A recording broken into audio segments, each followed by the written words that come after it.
ছড়িয়ে পড়ছে আগুনের লেলিহান শিখা, চিৎকার ছোটাছুটি পর্যটকদের।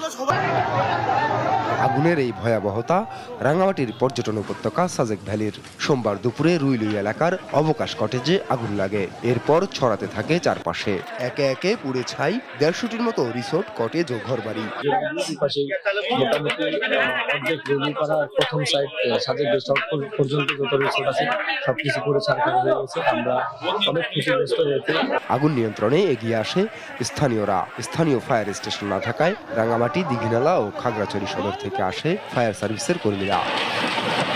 সেনাবাহিনীর সহায়তায় হেলিকপ্টার নিয়ে আগুন নিয়ন্ত্রণে কাজ করে বিমান বাহিনীও। রাঙামাটির জেলা প্রশাসক জানিয়েছেন, আগুন পুরোপুরি নিয়ন্ত্রণে না আসা পর্যন্ত ক্ষয়ক্ষতির পরিমাণ জানানো যাচ্ছে না। নিউজ ডেস্ক, দেশ টিভি।